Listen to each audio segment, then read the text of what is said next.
သောဝန်ရှင်ပြည်သူများအားလုံးမင်္ဂလာပါခင်ဗျာ Manchester United နီးပြတဲ့ Michael Carrick ရာသီအစကတည်းကဒီ Man U အသင်းမှာရှိနေမယ်ဆိုရင်တော့ Man U အသင်းကချန်ပီယံဖြစ်နေပြီလားဆိုတဲ့မေးခွန်းကိုတော်တော်များများပြောနေကြပါတယ်ဒါကတော့မေးခွန်းသက်မဟုတ်ပါဘူး Michael Carrick တောင်းယူပြီးနောက်ပိုင်းမှာတော့ Premier League ရဲ့ရမှတ်စရာကိုကြည့်လိုက်မယ်ဆိုရင် Man U အသင်းဟာ Arsenal နဲ့ Man City တို့ထက်တောင်သာလွန်နေပြီးတော့အဆင့်1နေရာမှာရပ်တည်နေတာပါ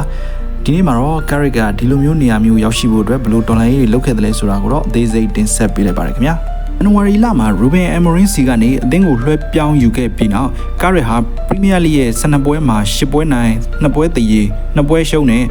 ရမှတ်26မှတ်အထိရယူပေးထားပါတယ်။ဒါဟာ Amorim ရဲ့ပထမ22ပွဲမှာရခဲ့တဲ့နိုင်ပွဲအရေးအတွက်နဲ့အတူတူပါပဲ။တပွဲကိုပြန်ပြန်1.16မှတ်အထိရရှိထားတာဖြစ်လို့ဒီနှုန်းအတိုင်းသာရာသီအပြည့်ကစားနိုင်မယ်ဆိုရင်တော့ရမှတ်82မှတ်အထိကျော်ရနိုင်တဲ့အနေအထားဖြစ်နေပါတယ်။လက်ရှိမှာတော့ Man U ဒုတိယနေရာကဘုံမောင်ထက်4မှတ်သားပြီးတော့ဒီကာလအတွင်းမှာ4ရဲ့အကောင်းဆုံးအသင်းဖြစ်နေပါတယ်။ Carrick ဟာ Amorim ရဲ့ရှုပ်ထွေးတဲ့ 3-4-2-1 စနစ်ကိုတိုက်ဖြတ်ပြီးတော့ United အသားကျနေတဲ့ 4-2-3-1 စနစ်ကိုပြန်လည်အသုံးပြုခဲ့ပါတယ်။အဓိကအပြောင်းလဲကတော့ Bruno Fernandes ရဲ့တိုက်စစ်ရဲ့နောက်ကွယ်မှာလွတ်လွတ်လပ်လပ်ကစားခွင့်ပေးလိုက်တာပါ။ဒီလိုကစားခွင့်ပေးလိုက်တဲ့ရလဒ်အနေနဲ့ကတော့ Bruno ဟာ9ပွဲအတွင်းမှာ9ဖန်တီးမှု4ချိန်နဲ့သွင်းဂိုး1ဂိုးအထိရရှိခဲ့ပါတယ်။ဒါတွေမကသေးပါဘူးလူငယ်ကျယ်ဝင်းကိုဘီမန်နူးကိုပွဲရွက်လူစီရင်နဲ့ပြန်လည်ထည့်သွင်းအသုံးပြုခဲ့တယ်လို့အရန်ကုန်မှာတောက်လျှောက်ပစ်ထားခံခဲ့ရတဲ့ Harry Maguire ကိုလည်းခန်းစစ်မှာပြန်လည်အသက်သွင်းအသုံးပြုခဲ့တာကြောင့် Man U ရဲ့ကစားကွက်တွေကတိတိတတ်တာပြောင်းလဲလာခဲ့ပါတယ်။